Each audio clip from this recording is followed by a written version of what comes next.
So you're getting ready to buy a home in 2025? Not sure where to start, what the process is. What are the new changes that have happened in real estate that you may or may not be aware of? We want to cover all that with you today to make sure you're 100% ready to buy a home when it's time for you. So, hey, my name's Jon Bice. I'm with eXp Real Estate and the Florida for Boomers Network. We market very heavily to baby boomers who are retiring and relocating here to the state of Florida or possibly becoming a snowbird. And as you can guess, being in Florida, we work with a ton of seniors. Many reasons for them to be either selling, relocating. They may be moving closer to family. They may be moving to a 55 plus community. There's any number of reasons. We have a ton of beautiful retirement communities here that are independent or assisted living. So there are a whole number of things, but these are all the things we want to talk to you about in this video. If you're finding this here on YouTube and you need information about the Sarasota real estate market, go ahead and hit the subscribe button and the notification bell. And every time we put out a video, which is about 2 times a week, you get a notification about it. I put out stuff about living here, things to do here, the real estate market, different communities, just try to give you as much information about living in the Manatee and Sarasota counties and get you all that information. I have so many people are getting bad information on the news and seeing that. They think the whole state of Florida was flooded this year with storms. They think our property taxes have gone through the roof. Our insurance has gone crazy. So I want to give you some real answers to those things. But home buying process, okay? So let's get down here and things to know when you're going to buy. So I'm going to highlight a couple of these, like potential taxes on that home. What happens? Is it a new construction home and it's been assessed on a vacant lot? And then when your home is completed, it gets reassessed and the taxes look like they skyrocket. You need to know how that process works. We pay taxes in arrears here. Okay. December, we pay for the current year and we get assessed one time a year in January. So if you're buying a new construction home and it's not finished in January, it'll be the following January before you know what the taxes are going to be. So one of the things to definitely understand about that, if you're buying a resale, like we bought this home in 2018, what are some of the possible repairs that you may need to keep up with today's standards? A new roof, a new air conditioner, resurface the pool. What things are you going to need to do? Okay. So are you ready for all those? Are you prepared to buy a home? Organizing your finances. So what I'm going to tell you here is get everything ready. 3 years worth of tax returns, all your financial documents ready to go, prepared. If you ask me for help with a mortgage person, which I highly recommend if you're buying in Florida, to use a Florida mortgage person. I have people that use people from out of state. Now, if you've been doing business with somebody at a credit union for 25 years, that's a different issue. But if you're just clicking online and you get one of these mortgage companies and you're talking to somebody in California one day, somebody in New York the next day, that's not what you want. I'll give you 3 people to talk to, and I'll guarantee one of them is going to give you the best possible going rate on mortgages current. But get your financial things ready to go so you can have that ready for the mortgage person, have answers ready for them in particular. Something I didn't mention yet is the changes in the real estate market. If I'm going to help you, you're a buyer and I'm going to help you, this is nationwide. This is not in Florida, Sarasota, whatever. This is, if you go to Los Angeles and buy a house, they're supposed to be doing the same exact thing. We need to have a buyer agency agreement signed before we take you out to show you properties. This includes going to new construction sites. So what that says is, and I've done these forever, but it's an agreement that says, hey, John, we like what you have to say. We would like you to work with us to help us find a home. We understand as buyers, you get a commission. That's how you make your money. We understand that it's going to be a negotiation process with the seller for the commission. It's always been negotiable with sellers, what they're going to pay for a commission, but we're going to negotiate that with the sellers to get a commission from them to cover my commission. That's the disclosure in a nutshell, what you need to sign. Now, those agreements can be for 30 days, they can be for 6 months, they can be for 2 years. Okay. So that's one of the biggest changes you need to know in real estate as a buyer. You need to have a buyer agency agreement signed so you have that agent representing you in the transaction. Trust me, I've had it done, worked with people for 2 weeks. I've had it where I've worked with people a couple of different times when they came to town, emailed back and forth over a year, accepted phone calls, talked to them about different things, and they walk into a open house and they buy the house. So yeah, we want to make sure that's not happening. So yes, it's protection for us, but it's also protection for you. You have a buyer's representative working for you in the transaction to represent you as the buyer. Okay. So that's one of the big changes in real estate. So understand the cost involved with a mortgage. Definitely want to do that. You want to get into detail with your lender about the cost involved. What are they charging you to lend you $500,000? What are the costs involved there? Is this a second home or is it going to be your primary home? Because the interest rates on a second home are significantly higher than they are on a first primary home. Also have to figure out, are you going to homestead the property in the state of Florida? Makes a huge difference in your taxes here if you homestead as opposed to being a snowbird. Just briefly, if you relocate here, claim this as your primary homestead, then in the state of Florida, your property taxes can't go up more than 3% a year on the assessed value of your home. And trust me, I think there's in Sarasota County alone, there's 330,000 properties. So they're not looking at each one individually, and calculating.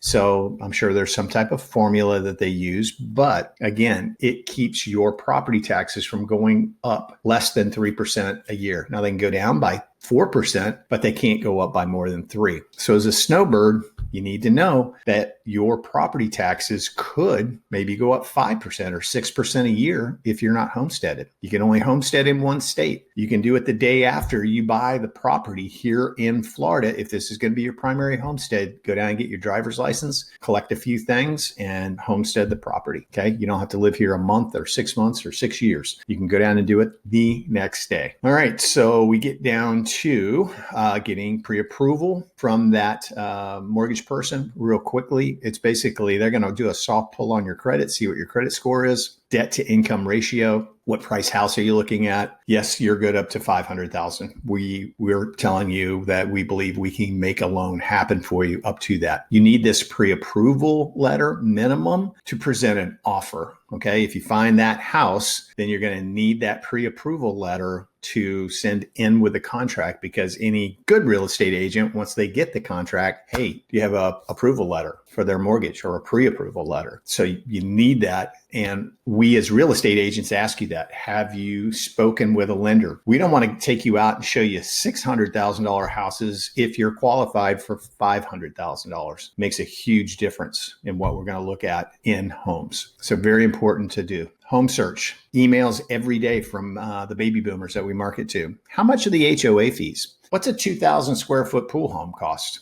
Just like questions like that, random. This is a really big area. As I said, Sarasota County, 330,000 homes. So there's a lot to choose from. So you got to get online and do some research, because the HOA fee in a Del Webb is different from an HOA fee in an Esplanade, which is different from an HOA fee in Palmer, where I live. I did an open house yesterday and some folks came to the open house. They have a condo. Their condo fees are $650 a month. Very important to know how much those fees are and what they cover. Do they cover a roof replacement of the roads, your insurance? What does that cover? HOA fees in my community are $480 a year. Big difference. That's why they're out looking for a home. They're tired of paying $650 a month, preferred a single family home. Okay. Somebody didn't tell them that to begin with, but get really detailed about what it is you're looking for when you're doing that home search. Is it a 3-bedroom, 2-bath home? Is it a 2-bedroom with a den? Would that work? Anything really here that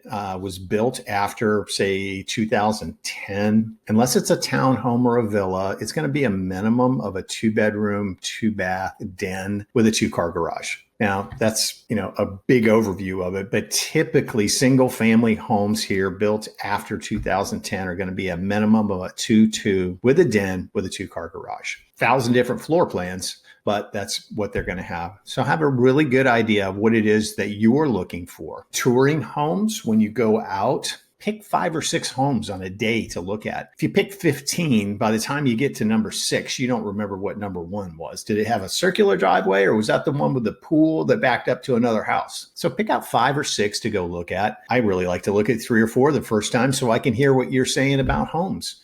Oh, this seems dark, or the kitchen's not big enough. There's not enough counter space. Oh my gosh, we'd have to replace all the appliances. All of those things. What I do as an agent, I'm not going to be that realtor that walks through with you. Oh, here's the kitchen. Here's the primary bedroom. I'm going to find a place to stand out of the way so you can walk through the house, get a feel for it. I may ask you to sit down on the lanai or in the living room. What do you think? Take a look around. I've done that with people. Let's sit on the lanai.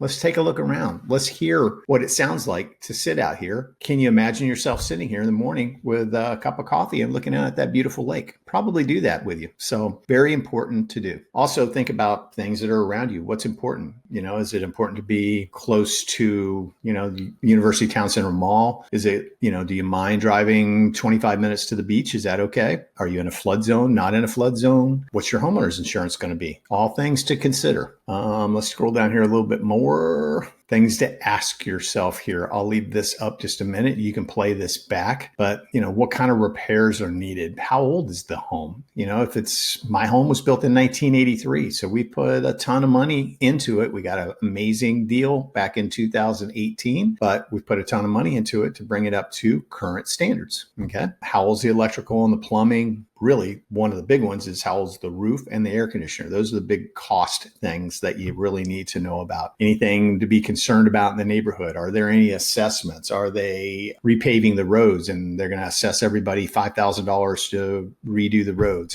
Just things like that you need to know. Making an offer.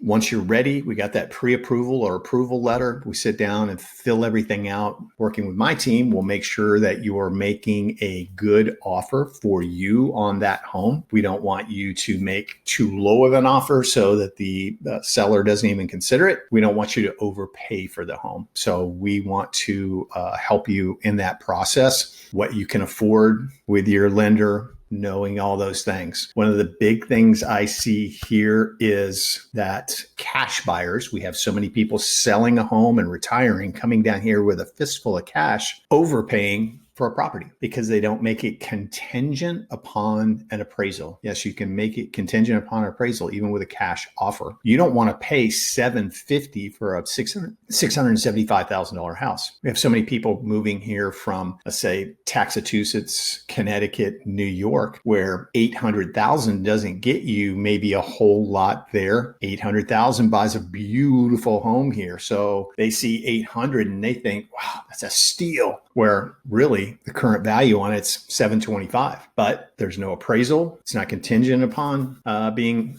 an appraisal done. So things to know when making an offer. All right. So offer price, any contingencies we need to know about, what will your down payment be, earnest money, which is escrow. Down payment has to do with what your lender would require you to put down or what you want to put down. Is that 20%, 10%, 3.5%? What is it? Earnest money is escrow money. That's all over the board depending on the price of the home.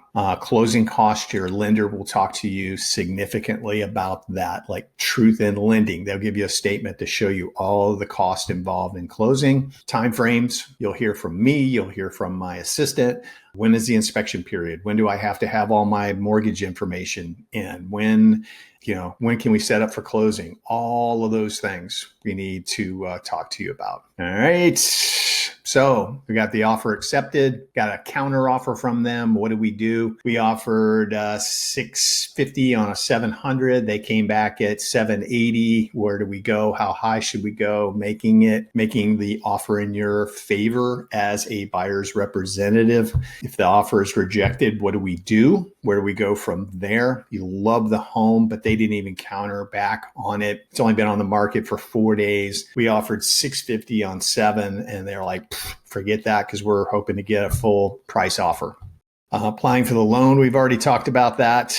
Some information that they're going to be looking for, lenders, they being the lender. So really, that's in a nutshell, the home buying process. The first thing we talked about is the buyer representative form. Those are dated. Again, I've been doing 30 days on them. Now, I don't recommend that you go around and have a bunch of different buyer representative forms signed with 3 or 4 or 5 different real estate agents. Not a good idea, because they can come back to you. You've signed a legal form that says, hey, you're working with us. You owe me a commission. You bought that house and you owe me a commission. Okay. So you got to be very careful about that. Pick somebody that you want to work with. And there is a difference in real estate agents. Believe me, there's a difference. So make sure you have somebody that understands these forms, can help you through that process. And when are you obligated to work with them? Again, is it 30 days, 6 months, a year? What is it? So anyway, if you got this on YouTube, if you have questions, you can email me, text me, call me. There's a link called Calendly below. You can schedule a call, Zoom call, or a in-person meeting with me. Same thing. If you got this via email, we'd be happy to talk to you, answer any questions you have. We've had 3 storms. First time since 2004, we've had 3 storms kind of in our area. Now, we did have a direct hit. I was born and raised in St. Petersburg, never lived through a direct hit before. So I think it's been 100 years since this area had a direct hit. In 2004, we had 3 storms go fairly close to us, but we're more in the middle of the state and, headed out to the east coast of Florida. Well, 2 of these storms weren't really even close to us, but one came right over the top of us. So there's a lot to know there. What's happening with insurance, homeowners insurance? What's happening with flood insurance? Are our taxes going up? Well, taxes, as property values went up, our taxes went up. Property values are starting to come back down, level out a little bit. So property taxes should level off or come down slightly. Homeowners insurance, it's going to be wonky for a while because they've got a lot to cover. So I can tell you my property insurance has gone from 2018 through the current year has gone from $2,400 to $2,800. So 6 years, $400 a year, not too bad. So those are just some of the things you need to know. Taxes, bunch of stuff. So make notes, call me, email me. Happy to answer questions for you. Again, we can talk about homesteading your home, whatever it is. So I look forward to hearing from you. I look forward to helping you find a home to buy or selling a home here locally. A lot of folks that watch my videos have parents that live here that need to sell a home. So if that's the situation, we have a whole host of things to help people in that situation, from estate sale people to movers, relocation people, repair people that are honest. Very big thing to find here. People that are honest that will do repairs. So I've got a list of all of those for you. So please feel free to reach out to me. Happy to answer questions for you. Hope to hear from you soon. God bless. Thank you.